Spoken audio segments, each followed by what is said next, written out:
Ek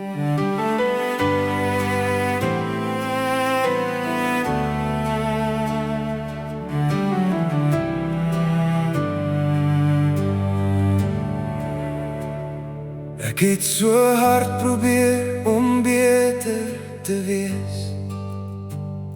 My eie krag het my net moeg gemaak.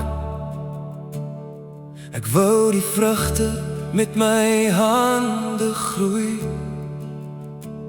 maar elke keer het ek weer vasgehaak. Toe wys die Gees my waar die antwoord lê. Nie in probeer nie, maar in nader kom. Hoe meer ek by u bly en saam met u leef, hoe meer begin die lewe in my blom. Nie deur my krag nie, nie deur my plan nie, maar deur u Gees wat in my woon.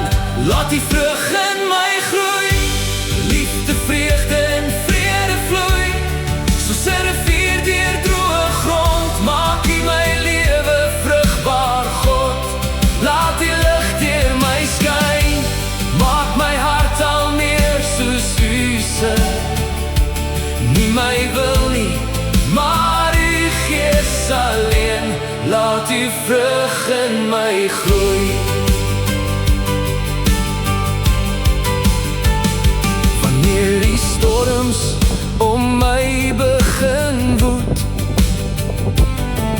en vrese aan die deur kom klop, wanneer ek alles self wil beheer en my vertroue amper opraak, dan herinner u my weer vandag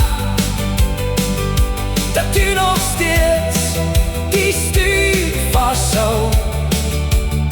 My vreugde leef nie in omstandighede nie, maar in die feit dat ek behoort aan u. Nie deur my krag nie, nie deur my plan nie, maar deur die Gees wat in my woon. Laat die vrug in my groei, liefde, vreugde en vrede vloei, soos 'n rivier deur droë grond. Maak u my lewe vrugbaar, God.